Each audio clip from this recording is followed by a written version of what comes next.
it changed the band. I mean, a lot of them talk about it. It brought a lot of money to them. They took on different lifestyles. You know, Nick Mason started buying very, very expensive cars. Yeah. And their differences just kind of, you know, really came to the fore, and everything just fell apart.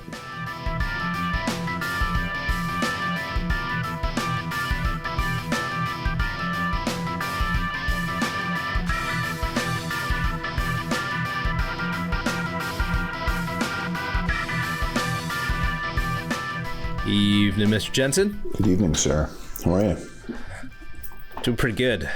You know, I was thinking, I recorded from Halifax one time. Yes. You know, that one show we did, and you thought like my dedication was like really on point that night, because I did. Yeah, I tuned in. You know, I was at a hotel, and you know, still able to show up for a recording. Well, I gotta say, tonight, like I don't know if anybody has noticed. You know, maybe the football that's behind me. You can't see it. It's a Vikings. It's like a Vikings football. 1 second. Yeah, so it's not a football, but it's a coconut. Oh. Okay. So it's a coconut. Is it a coconut? Parents brought it back to me. Yeah, parents brought it back for me from Jamaica. They do some. Anytime like they know I'm a Vikings fan. Wow. Obviously, I'm their son. So when they go away places. They're like, they look for cool stuff like this. They got me some great stuff from Mexico as well. Sorry, bring it into the shot a little bit more. It's kind of like just out. There we go. There you go. Oh, wow. Look at that. See, it's funny shaped little coconut. So I'm a Vikings fan. I know. Make your jokes. Oh, it sucks to be you. You're a poor guy. You're a Vikings fan. What a loser. You like the color purple. You know, I've heard it all. Stick to your guns, been a fan for a long time. But I gotta say, now it's gone to commercial, but it's actually the Vikings are playing tonight because we're recording this on a Monday. The Vikings are actually playing. Do you want to? Okay, I'm here. Do you want to go and watch it? Hey. Well, no, I've kind of got it here in front of me as well. So like, I'm gonna.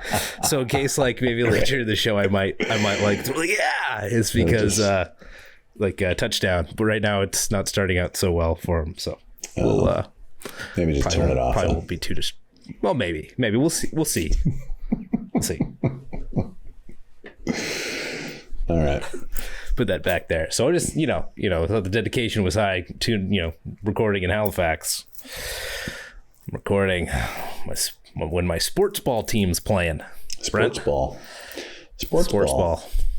People call it hand egg as well. You know, I've never heard that before. No. Looks more like an egg than it does a ball, right? Why would you call it football? You don't use your feet, and it doesn't look like a ball. It looks like you use your hands, and it looks like an egg. Hand egg. I get it. You want to use the hand puppets to explain here? Yeah, it's the only. Thank you. You're picking up my what I'm trying to get at here. So how are you doing? Not as well as that. I don't have any props. That's okay. You killed it. You and Ace, you killed it already. You're off the hook for props for a while. Yeah, that's for sure. He's hanging out over there. I bet. Off camera. I bet he is. Mm-hmm. I wonder how much that thing could go for these days. I don't know. I should look that up. I'll never part with it though. God no. Are you kidding me? God no. Yeah, right. No. I'll take him off your hands, maybe, but really, maybe. What are you willing to pay for it? Bottle of bourbon. Oh, easy, hands down, no brainer. You take it? No. It's good. That's right. Don't want the alcohol. No. Take Ace.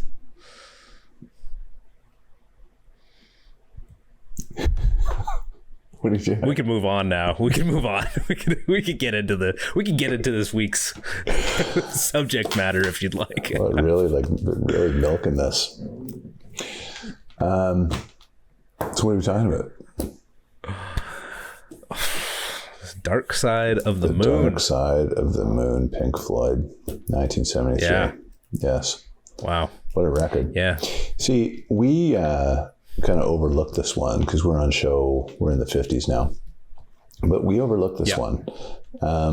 we were scheduled to do this, I think, a little while ago, and we wanted to really kind of dedicate some time to it and make sure that you had a good listen. Our schedules were kind of all over the place. So here we are, and we are ready to discuss Pink Floyd, Dark Side of the Moon tonight.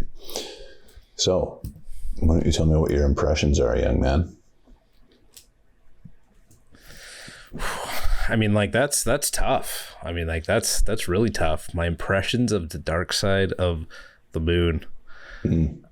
It's a so I always thought Pink Floyd was like, you know, Wish You Were Here, Have a Cigar, you know, I Knew Money, Another Brick in the Wall.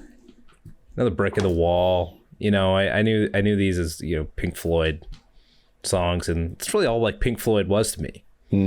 And I went and I looked up a little more too about Pink Floyd, and man, there's a lot behind this band. There's a lot driving this band. It's pretty crazy history that they have. So I had to go back and kind of like get some of that information before I think I could really, I want to say enjoy, but I think appreciate the album.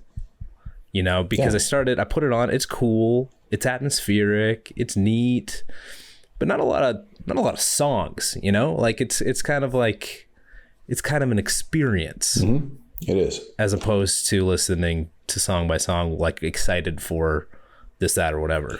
That's a great way to put it. It is an experience. It's a concept album, of course, but it's more of it's not a collection of songs. It's an experience. It's an idea. Well, it is. And so it was cool. And you know what? I got to say, some really neat things happened during my listening of this album. When I drive my boys to school, this is an ongoing thing. I put the albums on, I put the music on or whatever, and you know, they're excited to hear what I'm listening to, or they're not. And this was an album where taking them to school in the morning, usually it's pretty noisy, it's pretty chaotic. Hendrix is asking me questions, Lewin's kind of, you know, I don't know, he's laughing or whatever. It's a pretty noisy scene on the way to school, which is great. I love it. Well, I put this on, okay? Silence. Really? Dead silence from both of them until we got to this, because it was just like noise and an atmosphere and cool instrumentals and things like that. And even through the song like Time, you know, obviously that like picks up a little bit, has a little bit more to it, but just really neat that I feel like they were actually taking in just like the experience as well of these songs. I could see that for a couple of reasons, because each side, like I think there's 5 songs on either side, or 5 compositions, and they all lead to something else. So it's 2 large pieces of music, and I think that's the way that it was designed to sound. But everything leads into something else. So it's not just like 5 songs that are separate from each other. And like we said earlier, it's an idea. So I could see younger minds kind of sitting there going like, what's next? What's this? Like, what's going to happen now? Yeah. Yeah, I totally get that. Yeah. I feel like that's what they were doing, because, you know, usually you know, we put on these albums and there's songs and it's, you know, Dad, like, I don't want, like, can you put that other one back on or something like that? This was like, no, don't go back. Don't skip. It was like, wow, like what's happening right now? Yeah. That's cool. And how did that impact your opinion of the record, if at all? Oh yeah, it took me in. So obviously, like Speak to Me, Breathe, On the Run are all. I mean, everything runs into each other. Yes. But like, you know, those are like the first 3. That's sort of like the time it takes to get to school. So when that hit them that way, and I was kind of in it, and I was like, man, what are they thinking? And then I was kind of like, man, what am I thinking?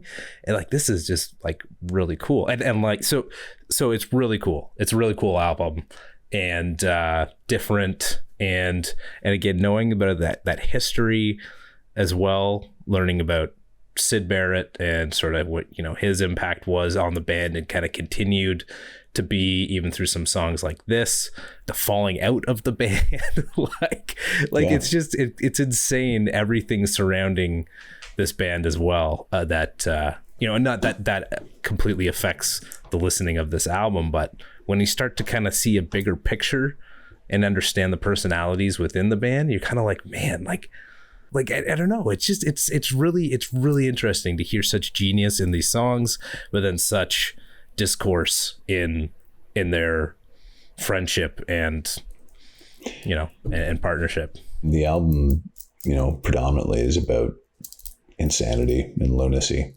The Dark Side of the Moon being a reference to lunacy and not astrology or astronomy, rather. It tells you a lot of things about where the band was at, the pressures that they were under at the time. And, there's a lot of very thought-provoking lyrics, right? So there's a lot of metaphor. The sun and the moon are kind of, light and dark, good and evil. And the last line of the album, as a matter of fact, Eclipse, I think goes, everything under the sun is in tune, but the sun is eclipsed by the moon.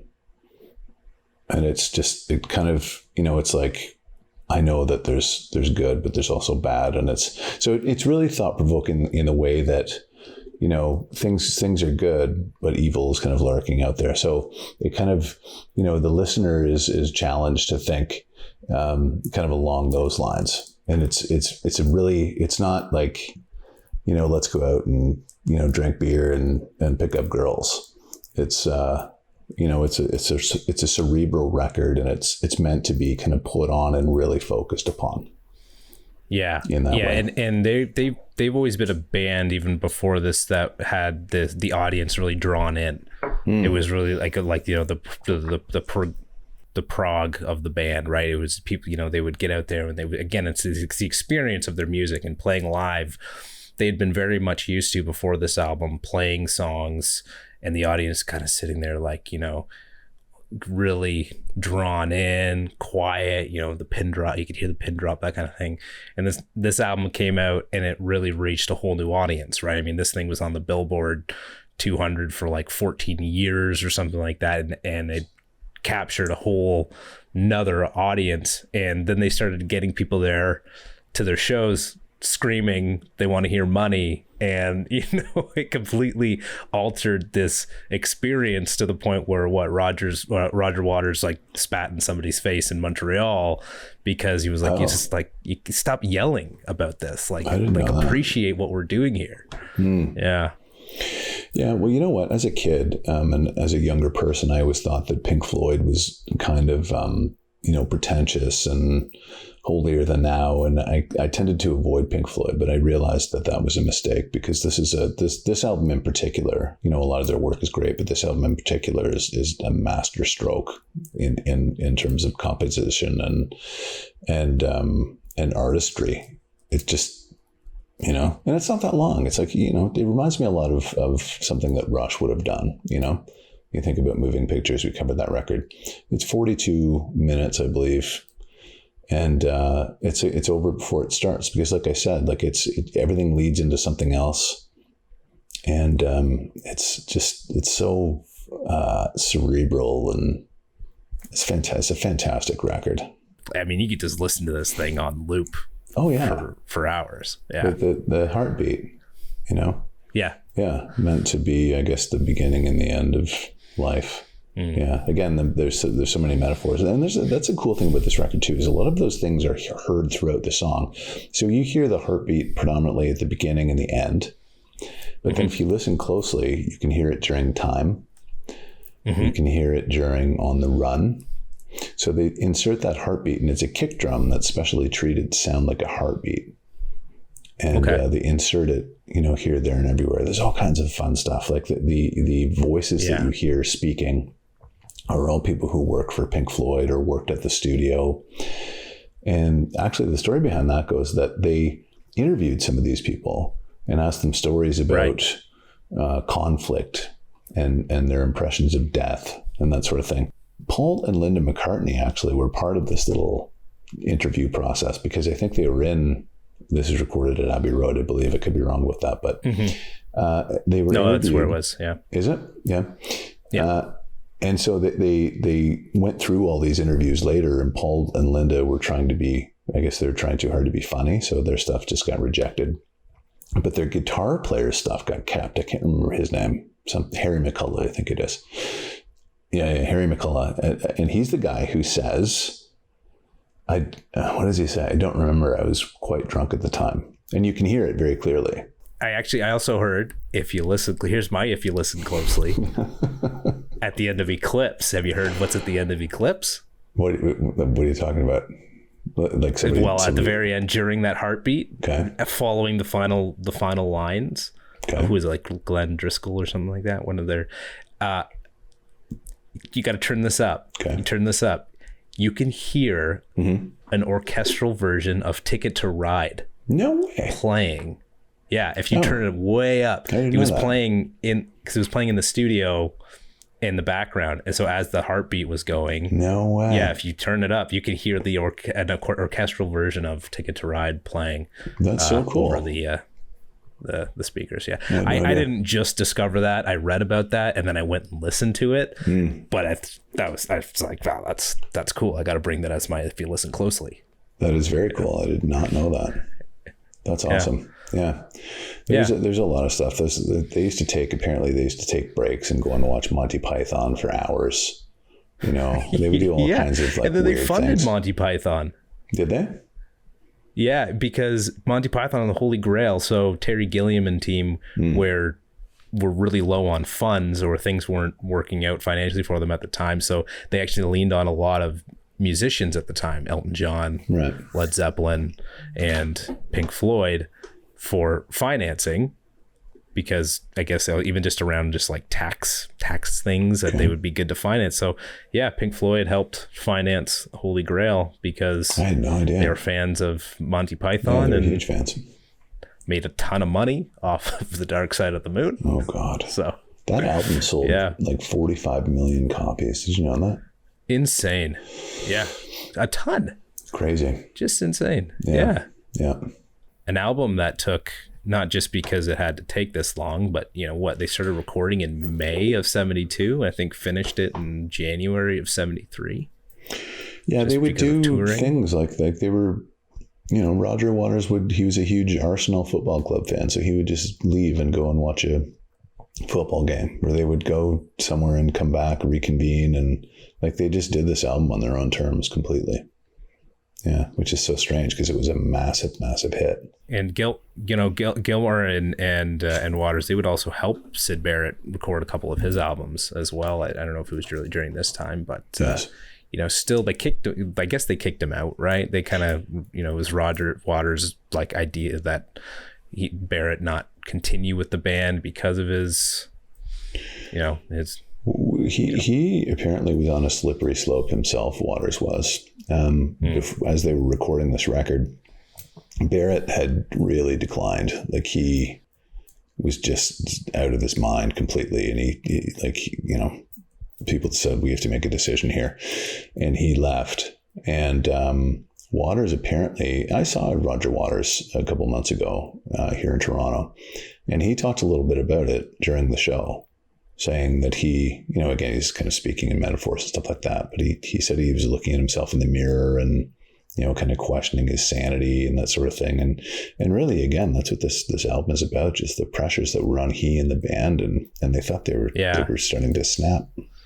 Yeah. Yeah. And the one album that I think what Roger Waters really wrote all the lyrics to, or the majority of the lyrics to, was this album, the first one, obviously, of many to come. And, really following this album, he really, he kind of took on being like my way or the highway kind of thing with the band. Yeah.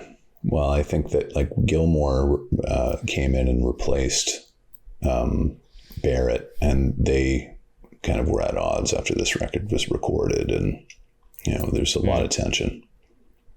Yeah.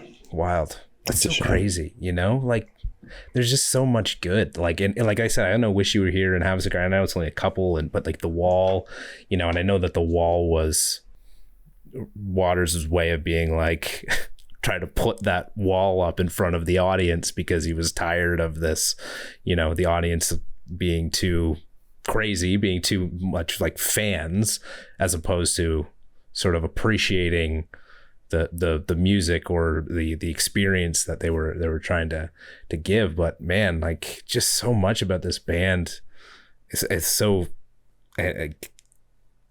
is so good that, again, like I find it really hard to believe just how badly it kind of turned out for them for a time. Well, I think these guys are so, a guy like Waters is just he's such an intellectual, and he doesn't have a lot of time for people who maybe aren't at his kind of intellectual station, so that doesn't bode well for anyone, right? Because to your point about putting a wall up between he and the audience, I didn't know that. I don't know anything about that, but for him to spit in people's faces because they don't appreciate the music the way that they should, like that's kind of, I'm a Waters fan, but like I don't really understand that. Yeah, that's what I really didn't get when you listen to this type of music, but I guess it also makes sense if you're like, I guess it could be a correlation as well. You can see both sides. Yeah. And it would be frustrating for you to be so proud of this stuff and put it out there, and then people don't, receive it the way that they think that it should be received. And that would be very frustrating because there's this massive message and it's lost on people, and and on and on and on. Well, I think with a lot of these songs too, Gilmour really came in and was like, I want to sort of not necessarily mainstream the music, but make it something that's a little bit more, I think, accepted by more listeners. They had obviously the lyrics of Waters, which is, again, with something like Us and Them, right? That really depicts like kind of like his political views and their political views, right? Sort of left of center leaning, and obviously just to look at the world in general and the political state, and why Live 8 was a big reason for them to come and get back together to play that, because it wasn't about them. It was about a bigger meaning and things like that. So, but then, Gilmour, I think, really looked at this instrumentally and was like, let's do something with this and keep the lyrics as, as heavy hitting as they are, as you've written them, but put it to music that is a little bit more, again, I don't want to say commercial, because I don't think there's, Us and Them is pretty commercial. Time, Money, those are the songs of the album. That's correct. Yeah. And it's, it's really funny, Alex, is those were all recorded first. So when they convened for the first time in Abbey Road, I think Money, Us and Them, and Time was recorded third. So those three songs were all recorded first. Interesting. Yeah. For sure. Yeah. I know we kind of deviated, I think, a little bit. I find it hard to really talk about each of these things individually and to say, let's go through song by song, because I feel like with an album like this, it's more so, the recording of it, the experience of everything around it, as opposed to kind of going through, track by track. It doesn't feel that way, but no, you're totally right. And we, at the top of the show, we talked about that. This is there's a very kind of wholeness about this record. Like I said, like all the songs are kind of one song almost, and that's what they tried to achieve. Like I said, like each side is kind of one big piece of music. So it is difficult to talk about each of the compositions singularly, because they are part of something else, really. Yeah. What I did like, though, was in Speak to Me was sort of like the inclusion of sort of the things to come. It's sort of like the build up, you kind of hear the clocks, you hear some of the money, the cash registers and things like that. So it's pretty cool, kind of like tee up to the rest of the album. Not that you know that until you hear it, but once you do, you're like, that's cool. It is. And it's funny because for people who are fair weather Pink Floyd fans, and I again, as a younger person, I kind of would just, everything I heard from Pink Floyd, I'd heard on the radio.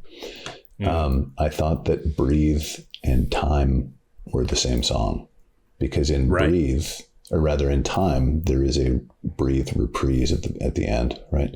And it's the same melody and everything. And so I when I started getting serious about listening to the record, I'm like, oh, that's Time. No, it's not. It's Breathe. Yeah, that's right. Yeah. But again, great how they can bring that up. But it's a cool record in that way because, like I said before, these things keep popping up everywhere, right? You hear it and then it goes away and then you hear it over here. And then it, it's really a lot of thought went into this record. A lot of thought went into putting this together as a concept. What did you think the first time you heard The Great Gig in the Sky? The first time I heard that was live. And I heard the two women singers singing this. And it quite honestly gave me goosebumps. Like, it blew me away because it was so well performed, and those voices. And you know what? I'll tell you something. Like, if you're not a big fan of vocal performances, and it could irritate some people because it's over the top. But if it's done the right way, it will make the hair on the back of your neck stand up. Like, it's tremendous. And there's a funny story behind how this was recorded. Do you know? I got all pieces, but what was the woman's name? Claire something. Tori? Claire Tori. So she was recruited by, I think it was Parsons who brought her in. Yeah. And they didn't know what they were going to do. So Wright had this really nice piano piece, right? And then she came in and they said, okay, they didn't really give her instructions. They said, so just go and like sing. And all she did was she just kind of like sang this wordless melody. And she kind of lost herself in it. She got really excited, and she just, and then when it was done, she came out and she apologized because she thought that she kind of lost control and she didn't do a great job. And she said, I'm really sorry, that was not professional. And they said that was amazing, and they were delighted. And then she's like, okay, great. But then she ended up suing the band after because they didn't give her a songwriting credit. Oh, yeah, no 2004. kidding. In 2004, she took them to court. And then... Did she win? Yep. Out of court. They settled. But in 2005, on future pressings, she received a songwriting credit. Wow. Ooh. That's interesting. Yeah. Songwriting credit. Yeah. And publishing. Interesting. Yeah. Now, I also had heard that she didn't hear it until the album came out. She hadn't heard the song. She saw it. The album came out, and she was like, "Oh, this is what I'm pretty sure. Like, I should go listen to this album." So she didn't know that they used her vocals, or she didn't know how it was used. Oh. So when she actually went and put it on and listened to it, then that's what was like her first time hearing it. Listening to the album. Wow. Could you imagine? It was cool. Yeah. My first time when I heard it, I was like, where's this going? Right. This is really interesting. What's happening here? And just kind of, I actually almost thought it would have been for the Rolling Stones song. What's her name? Mary Clayton. Mary Clayton. Yeah. That's what I thought. Maybe it could have been her as well. Yeah. Well, it sounds similar actually. Yeah. Yeah. That was, also like an amazing performance. Yeah, I don't know, man. I like all these songs, like any Brain Damage. I feel like again that was sort of more of a call to, or like in honor of Syd Barrett as well. So all kind of doing something like that. Yeah. There's a line in that goes, and if the band starts playing different tunes, and it was a reference to him getting confused and feeling like he was an outsider, and they really empathized with the fact that he was going insane, literally. Yeah. And they didn't know what to do. No one did. It's actually a little bit sad. It's interesting that, you put it that way, and it is sad, but I guess there are people that, and Gilmore have mentioned this, is that there are people that sort of romanticize his, the way that what happened to him, this is kind of the way that the road that he went down mentally, and kind of look at it as like, oh, he's a genius and this and whatever, but it's not good that people kind of look at it from this angle. No. Well, that's the tendency, right? Particularly when rock and roll is involved, to kind of romanticize and create this kind of tragic heroicism where, well, he, was like, he's a tortured artist and he's, dying for his craft kind of thing. But I think that, he just went off the deep end. He did a lot of drugs as well. LSD predominantly. And I don't think there was a lot of romanticism involved, to be honest with you. You know, it was kind of more of a sad story more than anything, really. Definitely. Yeah. Bouncing around a bit here, but money, just to kind of talk briefly about that, unless there was anything further to brain damage you wanted to chat about. No, the only cool thing about money that sticks out in my mind is that you hear those sound effects, the cash register and the receipt being ripped off the thing and all that stuff. But the coins that you hear apparently are Roger Waters. He got coins and he threw them in a mixing bowl that he got from his wife's pottery studio. And that's like, he recorded this loop on his own.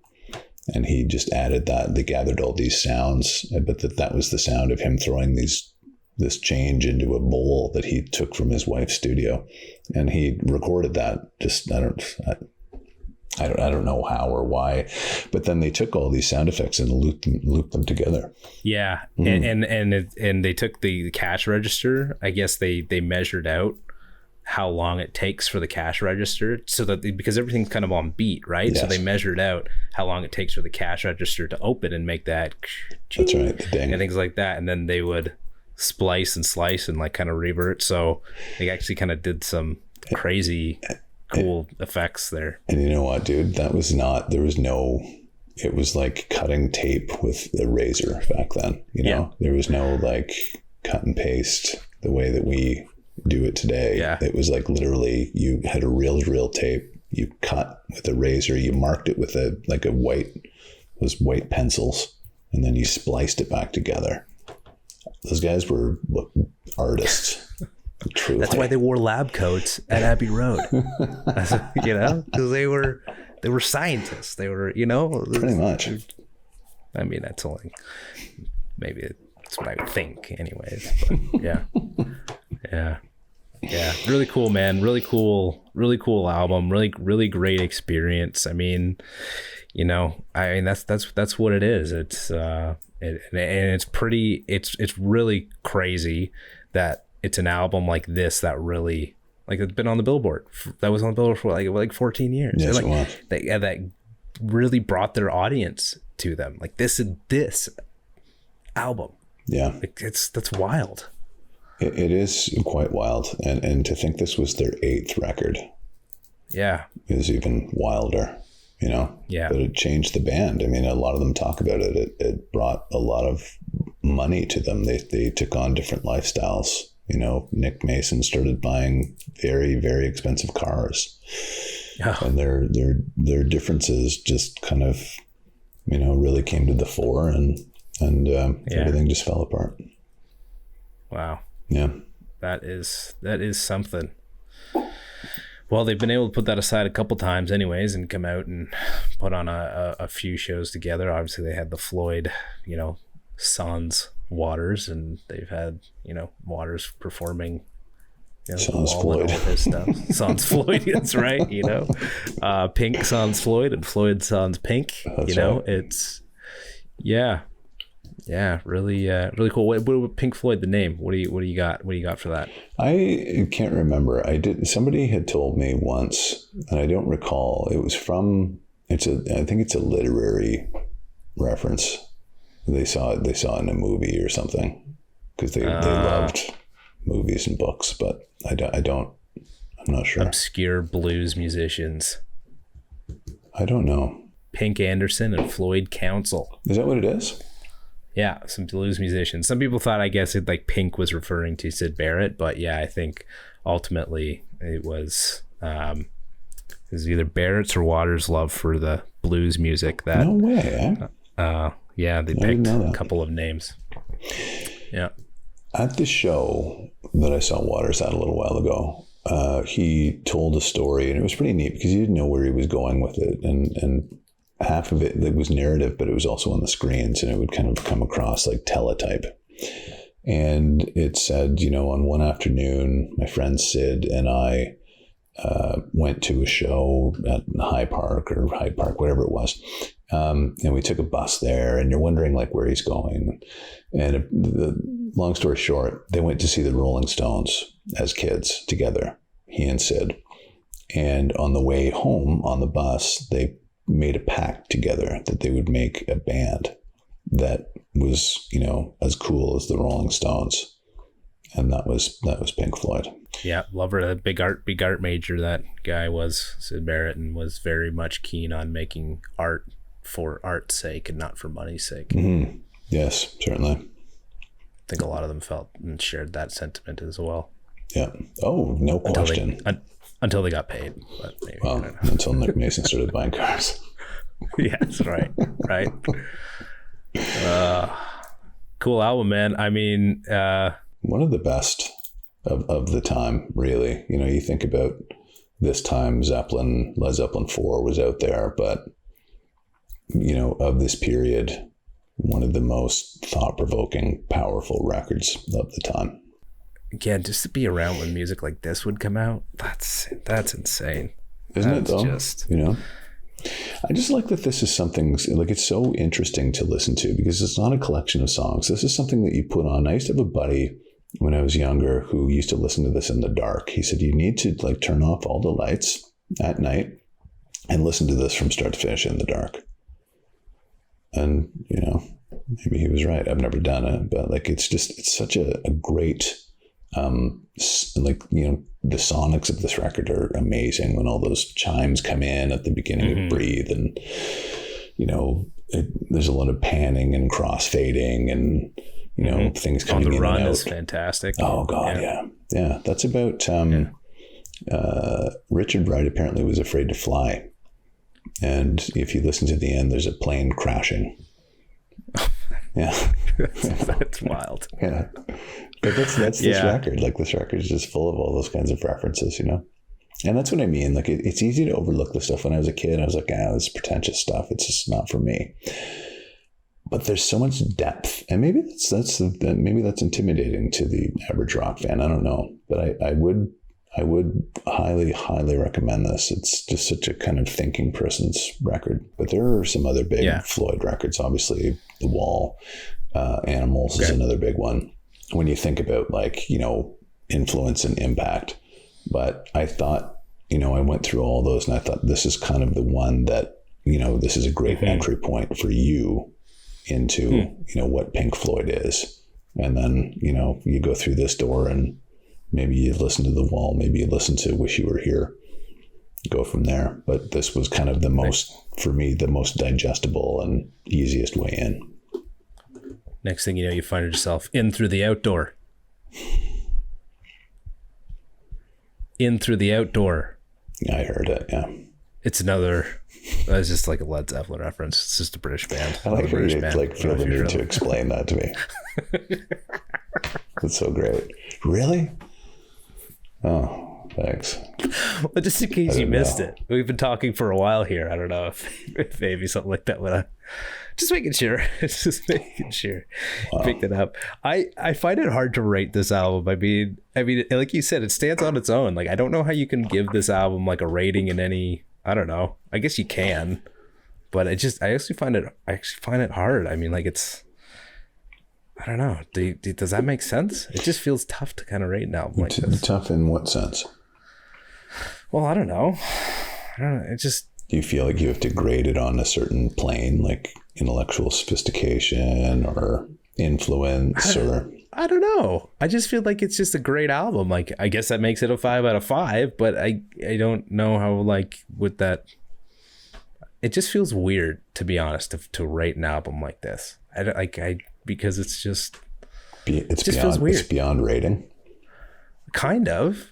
It is like against what, right? Like, I guess if I know I shouldn't be doing this against anything, but like, against what does this get a 5 out of 5? Why would it get a 3 out of 5? Or like, why would I give it I don't know. It's just like, because it's an experience, it's really just about how you, I don't know.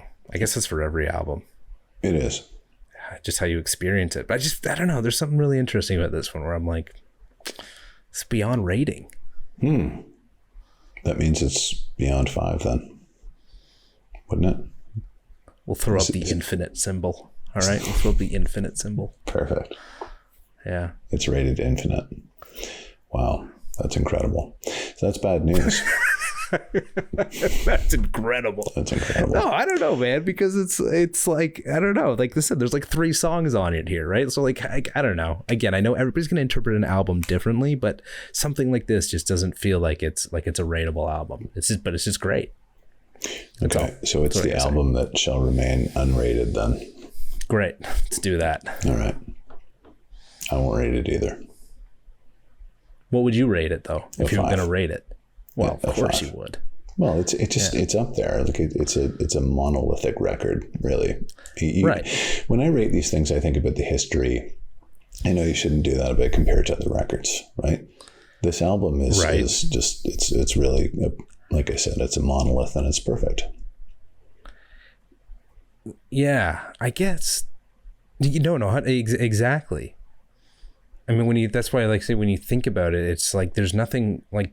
There couldn't be a wrong way to go on this album, is what I'm thinking. Like, it's just, that's why I don't know if it's possible to rate it, because it's like, I couldn't be like, oh, Breathe was in the wrong spot, or, Brain Damage didn't belong here, right? Or I didn't like the melodies of Money. Like, I don't know. I just don't feel like it's an album that's you look at it that way. See, that's an interesting point. We always talk about sequencing, but I think that the idea of sequencing just goes out the window with this record, because it's 2 songs basically, really, right? It's 2 basically large like the way pieces we of music. sequence this episode in terms of just going all over the place. But the record called for that, in a way, didn't it? That's why we did it, I think. Yeah, right. It was kind of an unusual episode because it's a kind of an unusual record, just like you're kind of an unusual individual. It gets an unusual rating. Hey man, I want to be unusual. I want to be usual. I want to be usual. Not you. Not me. All right, what do you got next? So that's the tough part. Remember Moving Pictures? After that, we had that huge run of like Who's Next, Moving Pictures, Born to Run. Yeah. I don't know. It's going to be tough. We're going to have to go. I have like 2 or 3 records in my mind right now. We just did the episode that was a live stream, and people called for a live record. Ah, yes. So I want to do like 2 or 3 live records. One that we should do is Cheap Tricks at Budokan. So maybe we'll do that. Do you want to do a live record, or do you want to do a studio record? It's not up to me, man. It's not up to me. I am but a simple subject in this matter. Okay. What do you want to do? You let me have it. Let's do at Budokan. All right. Cheap Trick live at Budokan. Yeah. I think you're going to like it. What am I going to say? No? What am I going to say? No? Let's do it. Like, obviously. So here we go. Cool, man. Off you go, young man. Okay, cool, man. Cheers. Appreciate you. Thanks for putting up with me. Cheers. Here's to you and those like you. Oh, are you going to do it? Do it.